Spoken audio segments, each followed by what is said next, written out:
오늘 말씀은 창세기 29장 20절에서 30절 말씀입니다.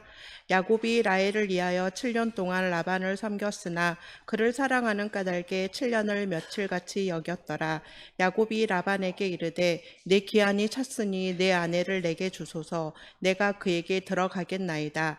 라반이 그곳 사람을 다 모아 잔치하고 저녁에 그의 딸 레아를 야곱에게로 데려가매 야곱이 그에게로 들어가니라. 라반이 또 그의 여종 실바를 그의 딸 레아에게 시녀로 주었더라. 야곱이 아침에 보니 레아라 라반에게 이르되 외삼촌이 어찌하여 내게 이같이 행하셨나이까? 내가 라헬을 위하여 외삼촌을 섬기지 아니하였나이까? 외삼촌이 나를 속이심은 어찌 됨이니이까? 라반이 이르되 언니보다 아우를 먼저 주는 것은 우리 지방에서 하지 아니하는 바이라. 이를 위하여 7일을 채우라. 우리가 그도 내게 주리니 내가 또 나를 7년 동안 섬길지니라. 야곱이 그대로 하여 그 7일을 채우매 라반이 딸 라헬도 그에게 아내로 주고 라반이 또 그의 여종 비라를 그의 딸 라헬에게 주어 시녀가 되게 하매 야곱이 또한 라헬에게로 들어갔고 그가 레아보다 라헬을 더 사랑하여 다시 7년 동안 라반을 섬겼더라. 아멘. 예, 가을에 이런 신자가 되게 하소서. 두 번째 시간인데요. 오늘은 야곱입니다. 야곱은 성경에서 가장 많이 설교되어지는 인물 중에 한 사람입니다. 왜냐하면 야곱은 장점도 있고 약점도 많기 때문입니다. 그래서 야곱은 오늘 우리들의 삶을 가장 잘 보여주는 성경적 전형의 인물이 많은 사람들은 야곱을 꼽습니다. 저도 그렇습니다.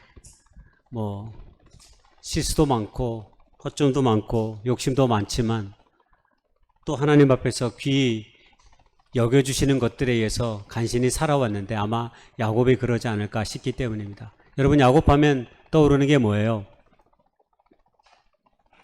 야곱의 성정을 오늘 우리가 읽었던 이 성경 본문의 말씀을 통해서 우리는 야곱은 이런 사람이라고 규정하는데 바로 그 규정의 그 본질적인 내용이 오늘 우리가 읽었던 이 본문 속에 담겨 있습니다.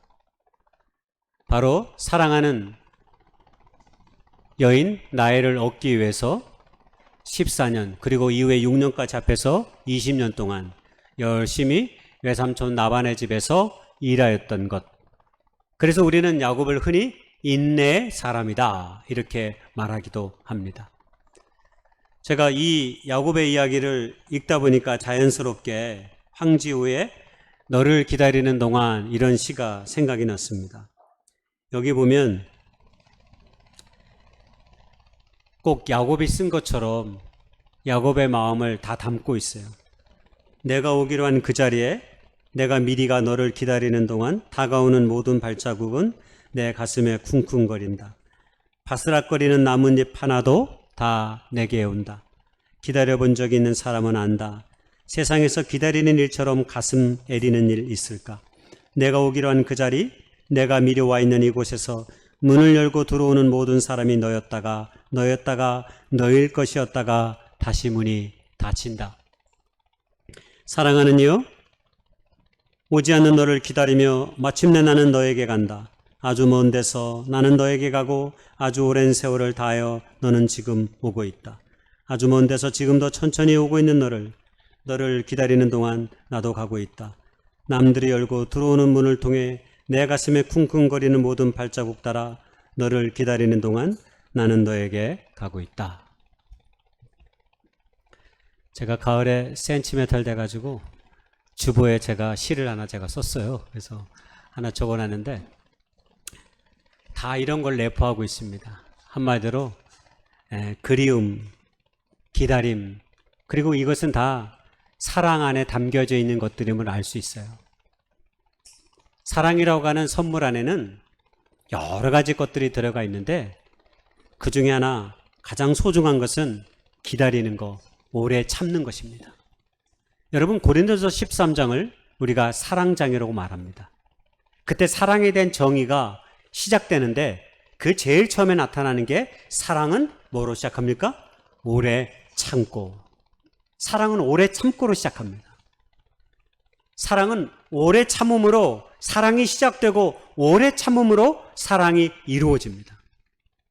연애하는 동안 사랑의 불꽃이지만 한 번쯤 안 싸워본 사람 있을까요? 그것을 오래 참지 못했던 사람들은 어려움을 겪습니다. 그러나 서로 갈등하고 아파해도 사랑함이 더 크기 때문에 그것을 견디고 끝끝내 인내하고 오래 참은 사람들은 결국 더 큰 사랑을 이루어내기도 하는 거죠. 그래서 사랑 안에 담겨져 있는 기다림, 오래 참음, 우리가 이런 것을 또 다른 표현으로 얘기하면 인내라고 말합니다. 오늘 저는 인내에 관한 이야기를 하려고 합니다. 오늘 우리가 행복이라고 하는 찬양을 읽었을 때 마음에 제가 참 와닿는 구절이 있었어요. 눈물 날 일 많지만 기도할 수 있는 것, 억울한 일 많으나 주를 위해 참는 것, 비록 작은 삶 주 뜻대로 사는 것, 이것이 나의 삶의 행복이라오. 여러분, 우리의 삶 가운데 답답하고 해결되지 않는 일들이 참 많이 있습니다.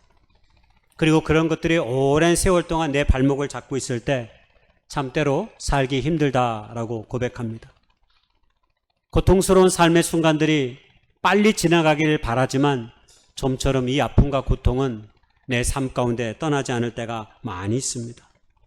심지어 누군가에게 속아가지고 억울한 일을 당하고 아픈 일을 당할 때 되면 더 고통스럽고 더 힘이 들 때가 많습니다. 오늘 우리가 생각해 볼 야곱이 그런 삶의 한 지경 가운데 놓여 있습니다. 여러분, 우리가 야곱의 삶을 알지만 다시 한번 더듬어 생각해 보십시다. 야곱은 아버지의 장자권이 탐이 났습니다. 그래서 아버지와 형 예소를 속이고 특별히 다행스럽게 형이 너무 사냥 갔다가 배고파가지고 팥죽 한 그릇에 야곱에게 장자의 축복권을 넘겨버렸습니다. 그리고 그 사실을 몰랐던 아버지는 결국 형으로 분장한 야곱에게 맛있는 음식에 그리고 거의의 겉모습이 그럴듯한 야곱의 나이가 많아서 눈이 어두웠기에 야곱을 예소처럼 여기고 축복을 해줬습니다. 뒤늦게 도착한 예서는 아버지가 이미 야곱을 축복한 것을 알고 마음에 분노를 가졌습니다. 틈만 나면 내 동생을 그냥 놔두면 안 되겠다라는 생각을 했습니다. 시간이 조금 지나니까 그것을 눈치를 챘습니다. 그러니 어머니가 아들 야곱을 살리기 위해서 외삼촌 저 하란에 있는 나반의 집으로 빨리 좀 도망가고 피해 있어라. 형의 마음이 수그러질 때까지 네가 좀 거기에 있으면 좋겠다라는 이야기를 듣습니다. 하루아침에 야곱은 가벼운 짐보따리를 싸고 멀리 외삼촌 나반이 살고 있는 하란에 갔습니다. 사실 외삼촌 나반과는 깊은 유대나 결속을 가진 적은 별로 없습니다. 그저 그냥 친족 간의 안부만 묻고 살았는데 지금은 어쩔 수 없이 내가 살기 위해서 갈 수밖에 없었던 것입니다. 하란에 도착하자마자 나반을 만났고 한 달의 시간을 야곱이 외삼촌 나반의 집에서 보냈습니다. 그리고 오늘 우리가 읽었던 이 본문은 한 달 동안 외삼촌 나반의 집에 도착한 야곱이 이제 그 후에 있었던 이야기를 담고 있습니다. 한 달 동안 야곱이 라반의 집에 도착해서 가만히 빈둥빈둥 놓은 게 아닙니다. 야곱은 원래 욕심도 많고 꿈도 많은 사람이라 열심히 일했던 것 같아요. 외삼촌의 일을 조금 잘 도와줬던 것 같아요. 그랬더니 외삼촌 나반이 이거 쓸만한걸? 라고 생각했습니다. 그래서 품삯의 계약을 맺고 싶었습니다. 눈여겨본 야곱에게 얼마를 주고서라도 일을 시키면 다른 어떤 사람을 시키는 것보다 훨씬 더 잘하겠다라는 생각이 들었기 때문입니다. 그를 붙잡을 요랑으로 야곱에게 품삯을 정할 때 야곱은 이미 라헬을 사랑하고 있었습니다. 왜냐하면 자기가 처음 하란에 도착했을 때 제일 처음 만난 여인이 라헬이었습니다. 그리고 성경은 그의 용모를 아름답고 준수하다라고 말합니다. 옛날나 지금이나 남자들은 예쁘면 정숙하고 중기라면 다 좋아하는 듯합니다. 야곱도 그랬던 것 같아요. 근데 라헬은 눈이 좀 잘 보이지 않았다고 그래요. 근데 여기서 이제 눈이 보였다는 건 굉장히 은유적인 표현이고요. 라헬보다는 조금 미숙한, 주석에 보면 순전하다 이렇게 돼 있어요. 도리어 순전하다. 그러니까 레아는 순전했고 라헬은 아름다웠고 굉장히 여성스러운 몸매를 가지고 있는 사람이었다라고 생각해 볼 수 있는 거죠. 그랬더니 야곱이 외삼촌 라반의 제안에 그럼 당시에는 결혼 지참금이 있어야 되잖아요. 아내를 얻기 위해서 결혼 지참금이 필요했습니다. 근데 야곱은 지금 빈손으로 지금 외삼촌 라반의 집에 와 있어요. 그러니까 자기가 제안을 합니다. 그러면 삼촌, 내가 7년 동안 열심히 노동을 해서 노동할 테니까 딸을 저에게 주십시오. 둘째 딸을. 그러니까 외삼촌 라반이 옳지 그렇게 하겠다. 그래가지고 7년의 시간 동안 열심히 야곱이 일을 합니다. 번개같이 7년의 시간이 지났습니다. 그리고 약속된 기일이 되자 드디어 야곱은 삼촌에게 드디어 아내를 달라고 요구했습니다.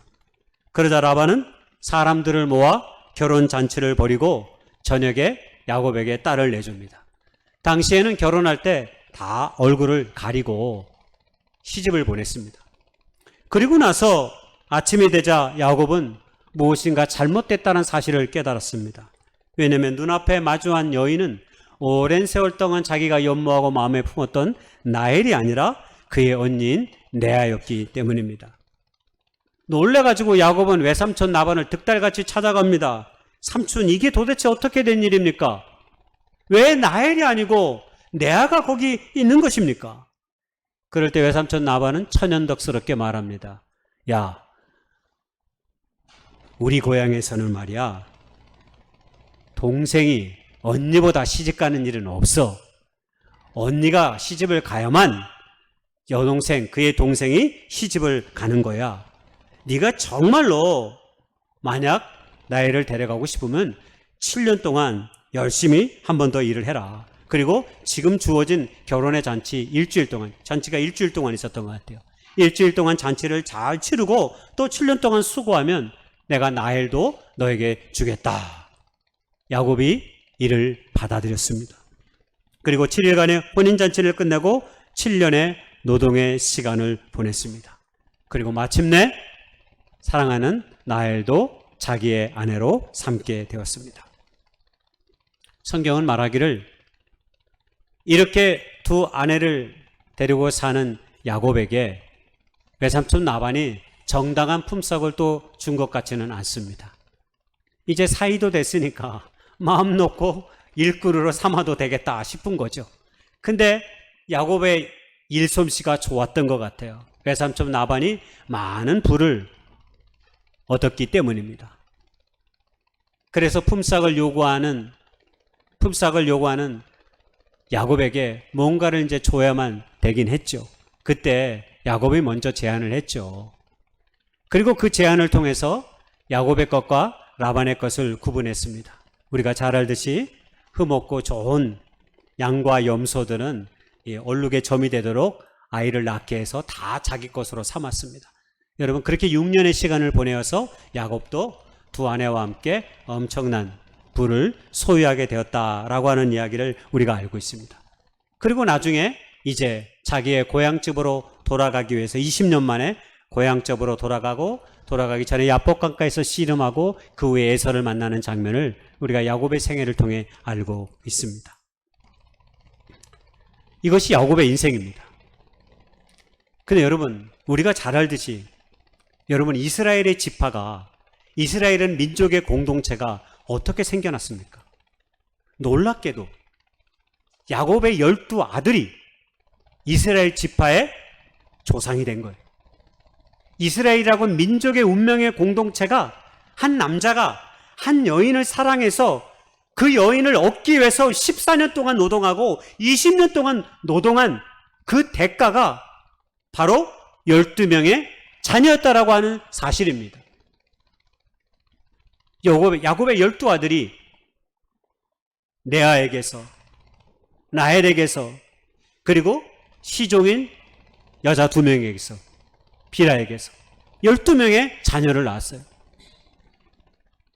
여러분, 이 하나님의 놀라운 섭리와 은총이 너무 신비롭지 않습니까? 한 남자가 한 여자를 사랑해서 어떻게든 그 아내를 얻기 위해서 오랜 세월 동안 참고 기다리며 인내하며 노동했습니다. 그리고 그 결과가 12명의 자녀로 나타난 거죠. 여러분, 우리가 잘 알듯이 예수 그리스도는 유다의 지파 출신입니다. 레아의 네 번째, 유다가 바로 레아의 네 번째 아들입니다. 그 유다에게서 예수님이 먼 훗날 태어나는 거죠. 레위는 어떻습니까?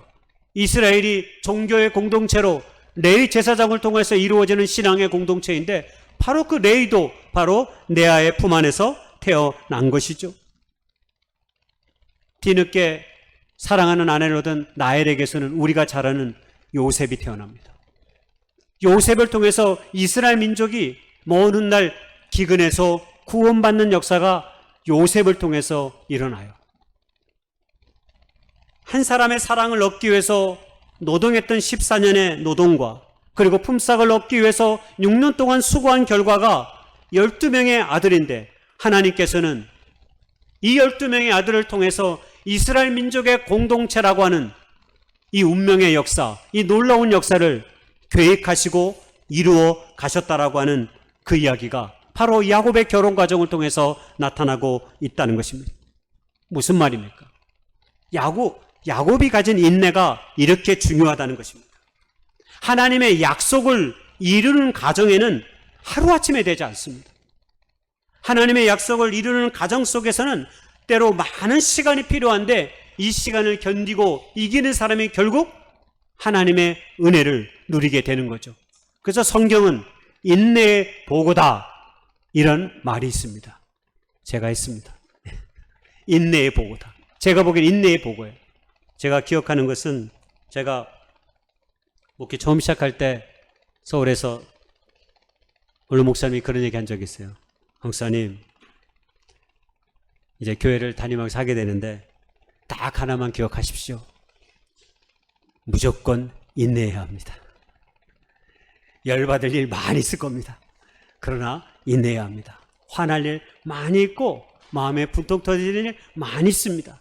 근데 인내하십시오. 그래서 제가 보기보다 인내를 잘합니다. 제가 원래 성질이 좀 급해요. 근데 제가 인내를 잘합니다. 저는 그래서 교회를 많이 옮겨 다녀본 적이 없어요. 한 교회에서 15년 뭐 다 이렇게 했어요. 예. 대학 교회를 빼면 이 교회가 저는 두 번째 교회입니다.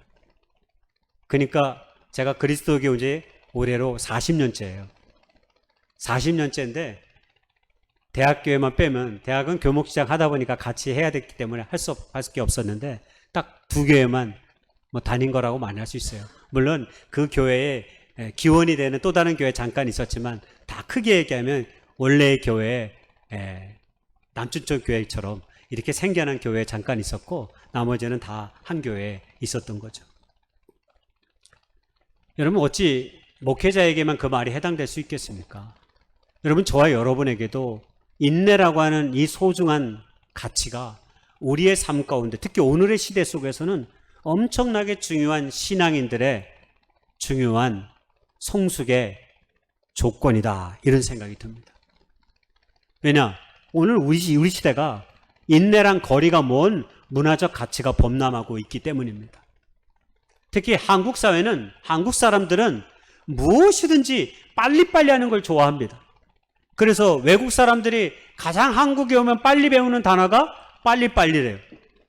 그런데 제가 외국에 나가니까 어떤 알지도 못하는 종업원이 와가지고 빨리빨리 이러더라고. 아니, 도대체 빨리빨리를 언제 이렇게 빨리 수출한 거야? 수출을 해버렸어요. 한국인 관광객들은 빨리빨리를 얼마나 잘하는지, 한 곳에 갔다가 점 찍고 발로 또 다른 곳으로 가야 돼. 감상할 시간을 안 줘. 그냥 점 찍고 이동하는 거예요. 점 찍고 이동. 여러분, 그러나 외국 사람들 여행하는 거 보셨어요? 그 사람들은 원래 집단적으로 잘 안 해요. 그리고 대부분 한두 사람, 두세 사람씩 여행할 때가 많아요. 그리고 천천히 갑니다. 천천히. 아니, 낯선 곳에 가서 그 아름답고 좋은 것을 다시 보지도 못할 것들을 보는데도 얼마나 빨리 보고 지나가는지. 아니, 사진은 좀 나중에 찍고 일단 사진부터 찍어. 우리는 아니, 감상을 해야지 무슨 사진을 찍어. 눈앞에 현실이 있는데 눈앞에 현실을 봐야지. 아니, 그건 맞선 보러 왔다가 상대방을 사진 찍어서 보는 것과 똑같은 거야. 왜? 이 사람이 딱 찍어놓고 잘생겼나? 못생겼나? 입술은 왜 이래? 이런 것과 똑같은, 이거 미련한 짓입니다. 아니, 현실을 보기 위해서 갔는데 사진 찍어서 왜 봐? 눈앞에서 충분히 봐야지. 왜? 빨리빨리 때문에 그렇습니다. 빨리빨리 때문에. 우리가 얼마나 속도를 좋아하는지 몰라요. 제 아내가, 죄송합니다, 아내에게 먼저 유감을 표하고, 소파에서 멀리 열심히 성지순례 간다고 이제 아내가 조금 이제 요일을 많이 맡아서 하고 있으니까 열심히 막 영상을 벌써 보고 있어. 그래서 가까이 보니까 아니, 뭘 속도가 이렇게 빨라? 말이 빨라. 지금 애틀의 기회는 수도가 어디가 이래, 뭐 속도가 이래. 그래서 아니, 뭔 말이 2배속으로 보고 있었습니다. 근데 가끔씩 2배속으로 보는 것을 본 적이 있어요. 그래서 내가 아니, 그렇게 봐가지고 그렇게 들으면 이게 와 닿습니까? 근데 뭐 괜찮대요. 근데 저는 한 번도 유튜브를 2배속으로 해서 본 적이 없어요. 2배속으로 하는 건 아시죠? 예, 속도를 더 높일 수도 있어요. 예, 근데 저는 한 번도 정속으로 보지 2배속으로 안 봅니다. 드라마를 볼 때도 그렇고 넷플릭스로, 유튜브에서 어떤 것을 감상할 때도 바로 그냥 정화해진 속도로 봅니다. 그래야만 다가오니까요. 여러분, 오늘 우리 시대에 킥백이란 단어가 있습니다. 이게 요즘 젊은이들이 쓰는 단어인데, 젊은 세대의 디지털 조급증을 설명할 때 자주 사용되는 말이 킥백이래. 빠르게 되돌아온다, 이런 뜻이잖아요. 킥백. 무슨 말이냐면, 내가 누구에게 문자를 딱 보냈어. 근데 답이 안 와. 그러면 그 못 들을 수도 있고 못 받을 수도 있잖아. 제가 많이 경험하는 거거든요. 우리 집사님들, 권사님들한테 보냈다가 까마득히 보냈는지 안 왔는지 해가 다 전화도 안 와. 그 다음날 딱 오더라고요. 힘들어요, 참. 저도 어쩔 때는 급하게 읽어주고 반응해야 될 때가 있거든요. 물론 어떤 거는 그냥 보낸 거기 때문에 천천히 봐도 괜찮습니다. 근데 어떤 것들은 사실 또 급한 것도 필요하잖아요. 그럴 때는 내가 잘못됐다라는 생각이 들어요. 정하나를 할 걸. 그러나 단체로 보낼 때는 그게 안 되잖아요. 여러분, 그게 킥백입니다. 빨리 답이 오지 않으면 젊은 세대들이 스트레스를 받는다고 그래요. 뭐야 도대체 왜 안 보내는 거야? 뭐 그러면서 짜증을 낸다라고 하는 거죠. 여러분, 속도의 가치가 오늘 우리 사회를 결정하는 사회가 돼버렸어요. 얼마나 빠른 속도로 무엇을 만들어내느냐가 여러분, 우리 사회의 경제적인 성패를 좌우하기도 합니다. 예전에 삼성전자가 엄청난 인기를 끌었습니다.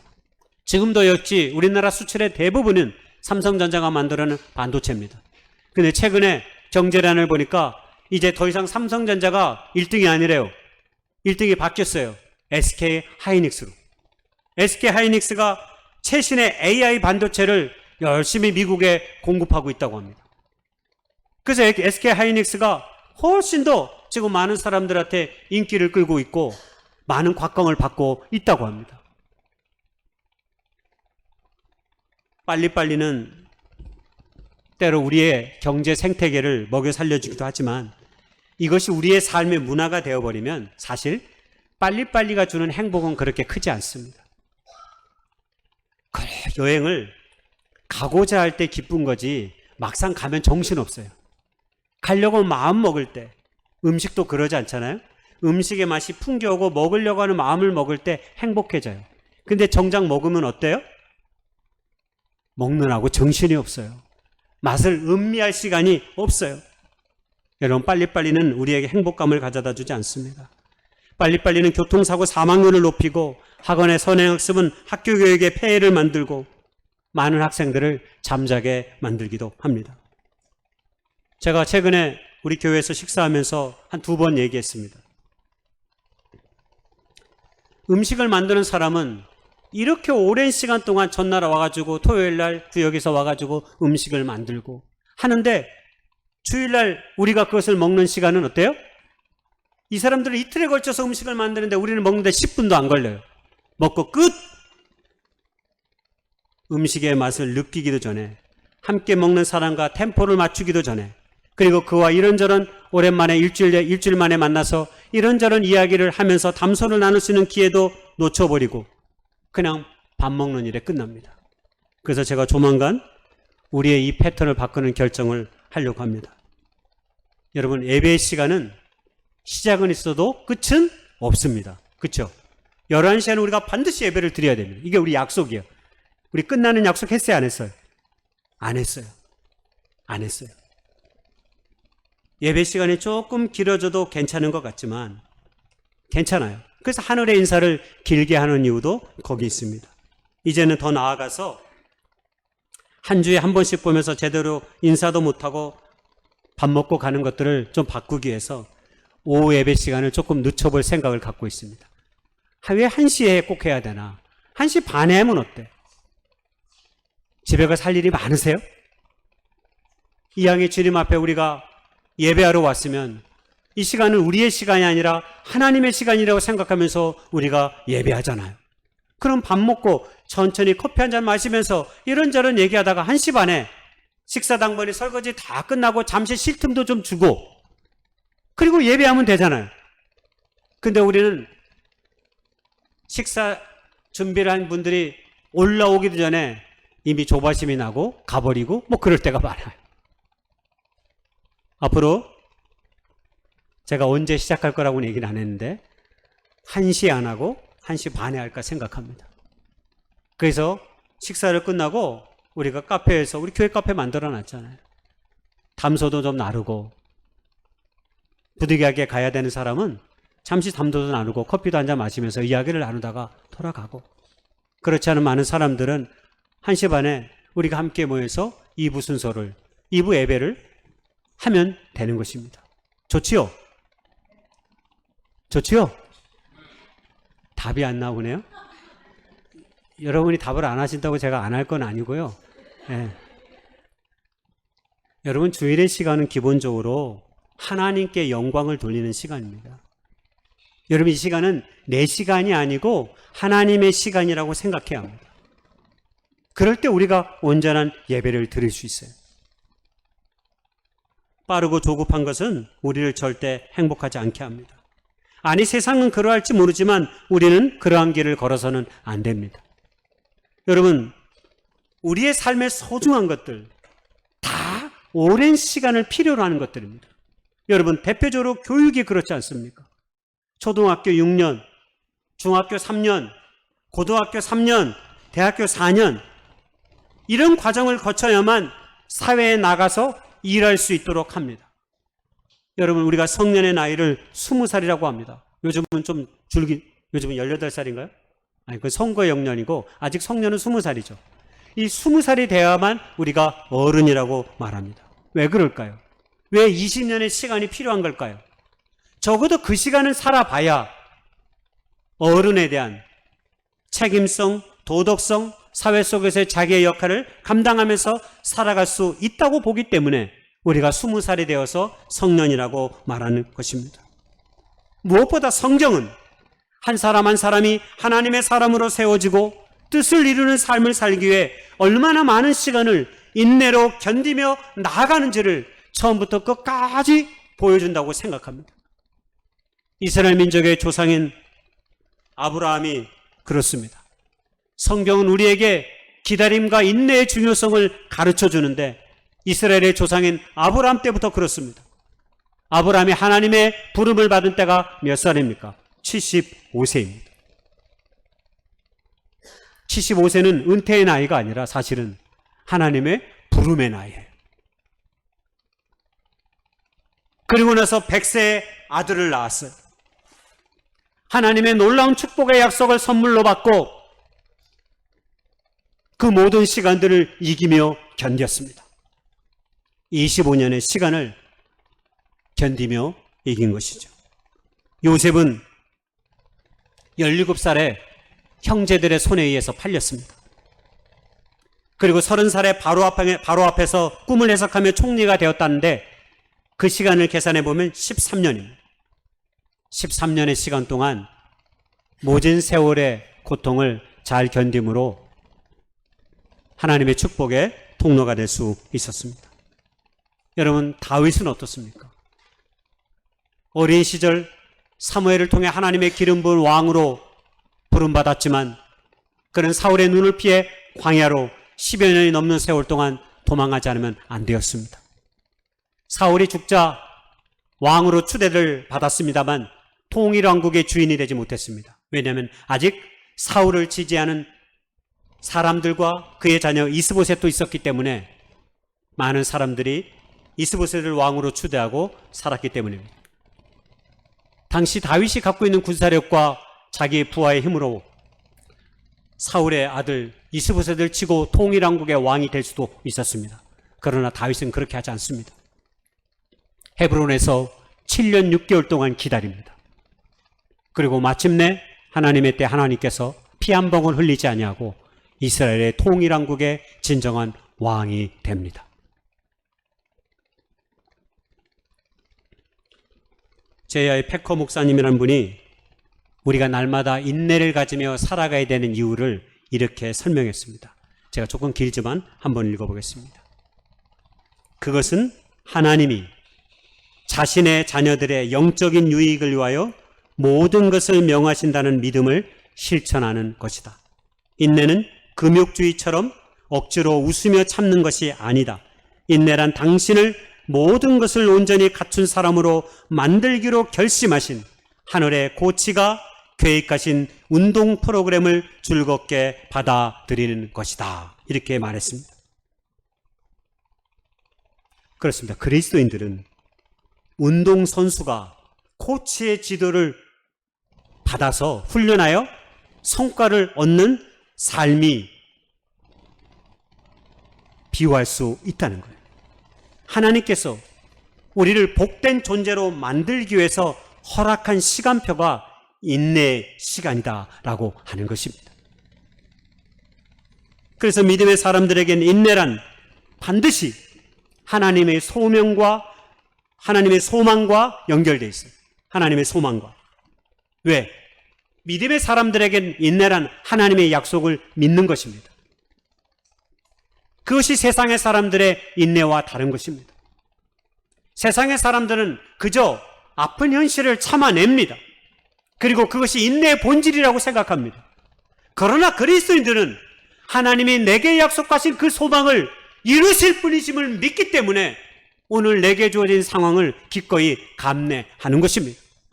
앞서 백호 목사님이 얘기했듯이 운동선수가 끊임없이 훈련의 프로그램을 통하여서 일치월장하듯이 우리에게 고난과 아픔의 시간을 인내함으로 우리의 신앙이 성숙해져가고 하나님의 뜻을 이루는 소망의 삶을 성취하게 될 수 있다라고 하는 것입니다. 여러분, 야곱을 깊이 생각해 보십시오. 야곱이 20년의 긴 노동의 시간을 잘 인내할 수 있었던 이유가 무엇이겠습니까? 그리고 그 인내를 통해서 얻은 풍성한 자기 자신의 그 가산에, 축복된 가산은 도대체 무엇으로부터 다 기인하는 것입니까? 바로 장자의 축복권이었습니다. 형 에서에게 팥죽 것으로 빼앗았지만 아버지가 내게 말씀하신 이 장자의 축복은 하나님이 주신 것이기에 결코 사라지지 않는다고 하는 그 믿음이 있었던 것입니다. 여러분, 야곱이 장자의 축복권을 받았을 때 뒤늦게 에서가 도착했습니다. 아버지, 축복해 주십시오. 제가 왔습니다. 내가 좀 전에 축복을 했는데 너는 누구냐? 제가 에서입니다. 무슨 소리냐? 앞서 했다. 아버지, 잘못됐습니다. 동생이 아버지를 속였습니다. 그러니 다시 저에게 축복해 주십시오. 여러분, 이삭이 에서에게 축복했습니까? 안 했습니다. 아니, 앞에 잘못된 축복이니까 그래, 그럼 그거 취소를 하고 우리 같으면 다시 형에게 하자. 이게 순서잖아. 여러분, 그러나 성경에서 하나님의 사람들은 말이 곧 인격이고 전부입니다. 한번 뱉은 언어는 취소됐거나 폐기될 수 없습니다. 그래서 야곱이 아버지로 이삭으로부터 얻은 축복은 그가 비록 차자였지만 영원히 유효한 것입니다. 바로 그것이 야곱의 인생 속에서 20년의 긴 시간 동안 외삼촌 라반의 집에서 때로 갖은 어려움 속에서도 끊임없이 자신을 속이려 두고는 외삼촌의 속임과 그 강교함에도 자기 자신을 버티고 인내하며 그 놀라운 것을 얻게 된 것입니다. 그리고 하나님은 그를 통해 이스라엘 민족의 운명 공동체라고는, 이스라엘 민족의 공동체라고는 놀라운 역사를 써갔던 것입니다. 야곱은 하나님의 축복을 잊지 않는 사람이었습니다. 외삼촌 라반의 집으로 도망갈 때 베델에서 창세기 28장 14절 15절에 보면 하나님께서 돌베개 잠을 자고 있는 야곱에게 나타나 내가 너를 영원히 떠나지 않을 것이다 라고 약속했습니다. 여러분, 이 약속의 말씀, 그리고 아버지가 자신에게 했던 축복의 말씀, 이것이 바로 외삼촌 라반의 집에서 낯선 하란에서 20년의 시간을 견디며 이길 수 있었던 것입니다. 성경은 우리에게 이렇게 얘기합니다. 마지막 때를 살고 있는 우리에게 조급해하지 말라고 얘기합니다. 말세에 고통하는 때가 이르러 조급하며, 그런 말이 있습니다. 조급하면 안 된다는 거죠. 조급함은 사단이 우리에게 깔아놓는 지뢰와 같습니다. 제가 금요일날 새벽에 기도하다가 하나님께서 얘기해 주시는 감동의 언어가 있었습니다. 그게 뭐였냐면 새끼줄과 동아줄이라고 하는 단어였어요. 여러분, 우리가 새끼줄 신앙을 가지면 안 되고 동아줄 신앙을 가져야 됩니다. 여러분, 새끼줄 신앙은 뭐예요? 이 새끼 별을 다 하고 나서 꼽잖아요. 근데 이거는 사실 세게 잡아당기면 끊어져요. 뭐 작은 것들을 묶을 수는 있지만. 근데 동아줄은 어때요? 그건 인간이 아무리 노력해도 끊어지지 않습니다. 여러분, 어떤 사람이 새끼줄 신앙을 갖고 있는 걸까요? 새끼줄 신앙은 다른 게 아닙니다. 자기가 당하는 어려움을 극복하고 넘어서기 위해서 어떤 인간적인 방법으로 아무거나 붙잡는 겁니다. 한마디로 일시적인 방편을 말합니다.